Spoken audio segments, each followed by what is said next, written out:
जय हिंद दोस्तों। मैं आज आप लोगों को स्वतंत्र प्रांतीय राज्य के बारे में बताऊंगा। स्वतंत्र प्रांतीय राज्य से विभिन्न परीक्षाओं में प्रश्न आते रहते हैं, तो चलते हैं देखते हैं बिना देरी किए हुए। स्वतंत्र प्रांतीय राज्य से प्रश्न जो आपकी परीक्षाओं में आते हैं, जौनपुर, कश्मीर, बंगाल, मालवा, गुजरात, मेवाड़, खानदेश, इतने स्वतंत्र प्रांतीय राज्य हैं और भी हैं। इन्हीं स्वतंत्र प्रांतीय राज्यों से विभिन्न परीक्षाओं में प्रश्न आते हैं।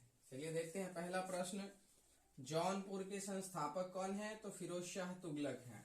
जौनपुर के संस्थापक कौन है? तो फिरोज शाह तुगलक है। अगला प्रश्न, जौनपुर में स्वतंत्र सरकी राजवंश की स्थापना किसने की? तो मलिक सरवर ने किया था। किसने किया था? मलिक सरवर ने। जौनपुर में स्वतंत्र सरकी राजवंश की स्थापना किसने की? तो मलिक सरवर ने की थी।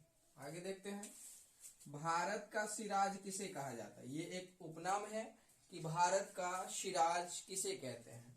तो जौनपुर को कहते हैं। भारत का सिराज किसे कहते हैं? जौनपुर को कहते हैं।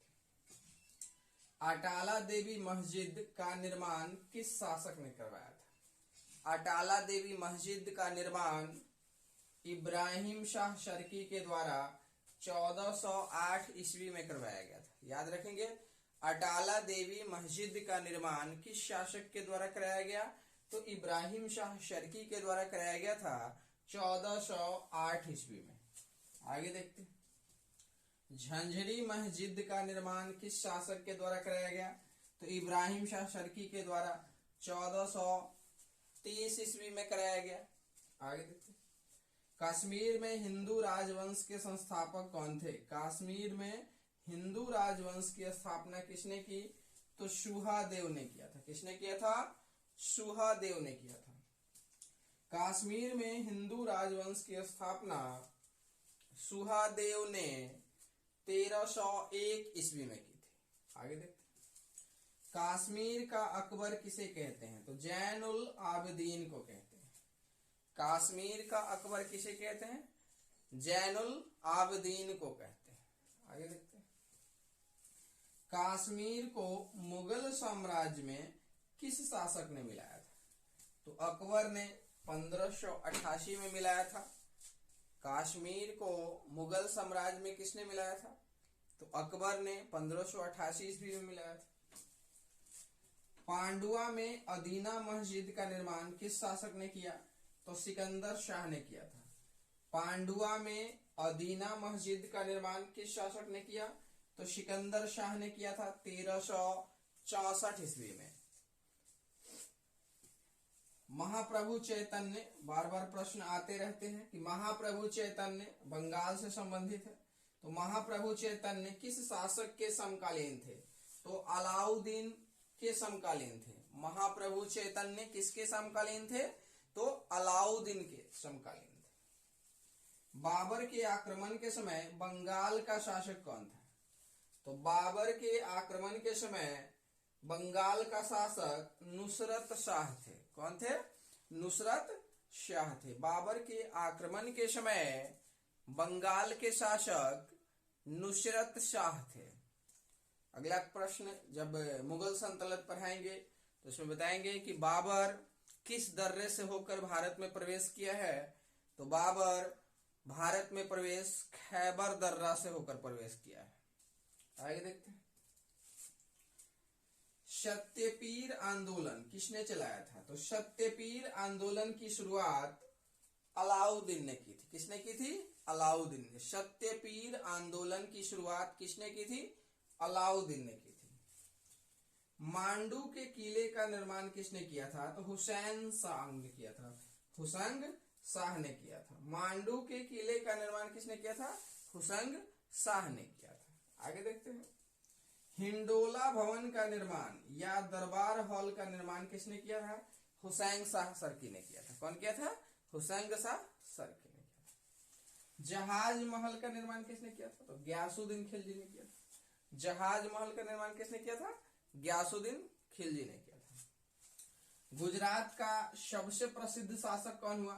महमूद बेगरा। बहुत परीक्षाओं में देखा गया प्रश्न है ये कि गुजरात का सबसे प्रसिद्ध शासक कौन हुआ?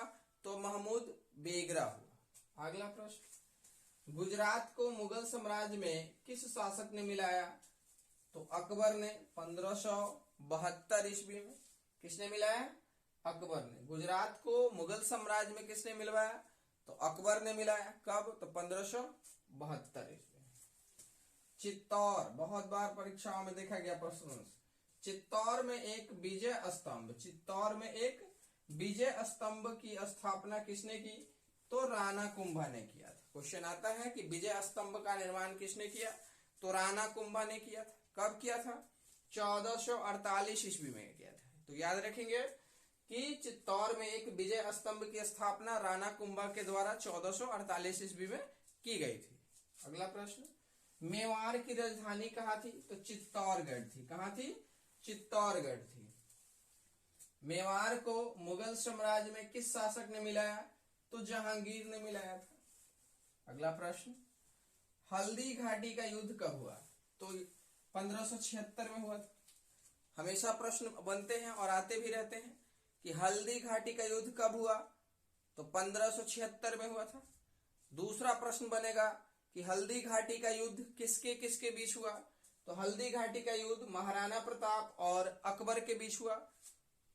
अगला प्रश्न, कश्मीर का प्रथम मुसलमान शासक कौन था या मुस्लिम शासक? कश्मीर का प्रथम मुस्लिम शासक कौन था? शमसुद्दीन शाह, जिसे हम शाहमीर भी कहते हैं, इतिहास में जिसे शाहमीर भी कहा जाता है। तो याद रखेंगे, कश्मीर का प्रथम मुस्लिम शासक कौन थे या कौन था? तो शमसुद्दीन शाह थे, जिसे शाहमीर भी कहा जाता है, जिसे शाहमीर भी कहा जाता है। मलिक मोहम्मद जैसी पद्मावत पुस्तक है, हमेशा परीक्षाओं में आते रहता है कि पद्मावत पुस्तक के लेखक कौन है? तो मलिक मोहम्मद जैसी है। मलिक मोहम्मद जैसी का मूल निवास स्थान कहाँ था? तो जौनपुर था। कहाँ था? जौनपुर। मलिक मोहम्मद जैसी ये जौनपुर के रहने वाले थे। आगे देखते हैं, गुजरात में पहली बार हिंदुओं पर जजिया कर, गुजरात में पहली बार हिंदुओं पर जजिया कर किस शासक ने लगाया? तो गुजरात में पहली बार हिंदुओं पर जजिया कर महमूद बेगरा ने लगाया था। किसने लगाया था? महमूद बेगरा ने लगाया था। आगे देखते हैं, खानदेश की स्थापना किसने की? तो मलिक राजा फारूकी ने किया था। किसने किया था? मलिक राजा फारूकी ने किया था। अगला प्रश्न, खानदेश की राजधानी कहाँ थी? तो बुरहानपुर थी। खानदेश की राजधानी कहाँ थी? तो बुरहानपुर थी। आगे देखते हैं, खानदेश को मुगल साम्राज्य में किस शासक ने मिला लिया? तो खानदेश को मुगल साम्राज्य में अकबर ने 1601 ईस्वी में मिला लिया। तो इस तरह से स्वतंत्र प्रांतीय राज्य यह टॉपिक था और इस टॉपिक से विभिन्न परीक्षाओं में प्रश्न आते रहते हैं। तो आज की क्लास में इतना ही। आप लोगों से फिर से एक रिक्वेस्ट है कि कॉम्पिटिटिव क्लास चैनल को ज्यादा से ज्यादा सब्सक्राइब करवाएं और आप करते रहें। कॉम्पिटिटिव क्लास को ज्यादा से ज्यादा लाइक शेयर सब्सक्राइब की आवश्यकता है और ये काम आप लोग भली भांति समझते हैं, इसलिए कॉम्पिटिटिव क्लास को ज्यादा से ज्यादा सब्सक्राइब करें। धन्यवाद।